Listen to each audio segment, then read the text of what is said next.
Madame la présidente de commission, monsieur le ministre, mes chers collègues, depuis 2019, la France ne produit plus qu'elle consomme. Cette situation inédite, totalement indigne de notre potentiel de production agricole, ne peut que nous questionner. Comment en est-on arrivé à une telle aberration? Au pays de Sully, est-il normal de voir nos agriculteurs attaqués, stigmatisés continuellement? Est-il normal de subir l'intégrisme écologique qui nous empêche de profiter des dernières innovations agro-technologiques? Est-il normal de livrer en pâture nos agriculteurs aux agités du bocal incompétents des réseaux sociaux qui, dans un délire utopiste, nous éloignent des réalités économiques et terriennes de cette noble profession? Est-il normal de décider des surtranspositions de directives qui ne font que pénaliser nos agriculteurs français face à la concurrence européenne? Est-il normal, enfin, de devoir toujours batailler pour faire admettre des mesures évidentes de bon sens? Face à la guerre en Ukraine qui a bouleversé les marchés agricoles mondiaux, face au réchauffement climatique et à la diminution des surfaces cultivables dans le monde, et face aux prévisions démographiques actuelles, notre agriculture doit absolument prendre un nouveau virage.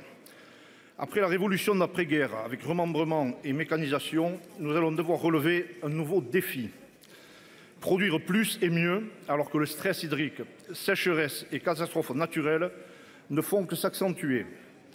Trop souvent, la presse et les médias n'écoutent que les détracteurs de notre modèle agricole et ne relaient que les commentaires des marchands de peur et de sensationnels. Il est facile de s'émouvoir des contrats signés avec les autres continents, comme le CETA ou dans le cadre du Mercosur, sans en connaître le contenu exact. Le danger, comme l'a souligné monsieur le ministre, ne vient pas toujours des autres continents. Si je prends l'exemple des productions bovines ou maraîchères, nos principaux concurrents sont aux portes de notre pays.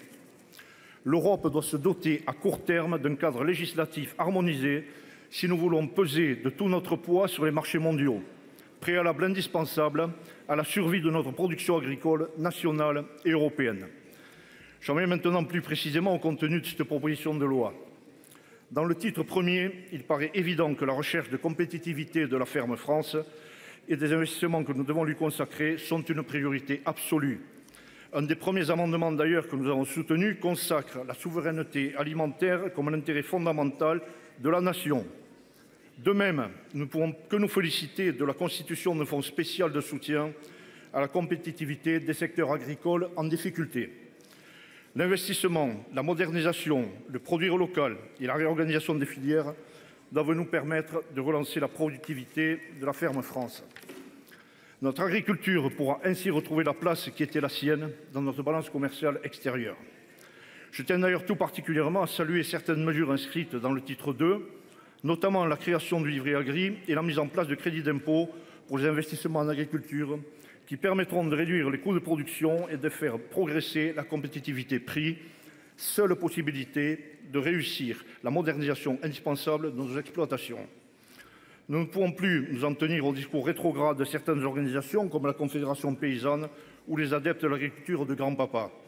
Cessons de trembler devant des exploitations de dimensions plus importantes, car seule la rentabilité de ces structures permettra l'attractivité et l'attrait de la profession. Trop d'agriculteurs sont isolés, peu soutenus et renoncent hélas dans de nombreux cas à leur projet d'installation et d'évolution. Par ailleurs, je tiens à évoquer la dérogation à l'interdiction de pulvérisation aérienne de produits phytopharmaceutiques. Elle était encore un bel exemple des effets délétères du refus du progrès et du modernisme. Ce système permet pourtant d'épandre moins de produits et représente une sécurité indispensable, notamment dans les zones collinaires. Les instituts comme l'INRAE ou encore les écoles d'agriculture et d'agronomie ne cessent de nous montrer tout le bénéfice des évolutions scientifiques et technologiques. Des progrès qui semblent être ignorés par beaucoup.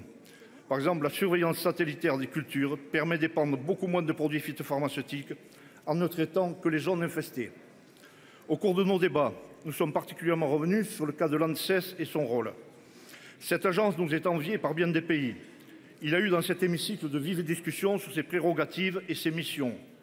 Pour rappel, cette agence d'expertise scientifique évalue tous les risques sanitaires, alimentaires et environnementaux. Elle est à l'origine du concept révolutionnaire à l'époque de phytopharmacovigilance.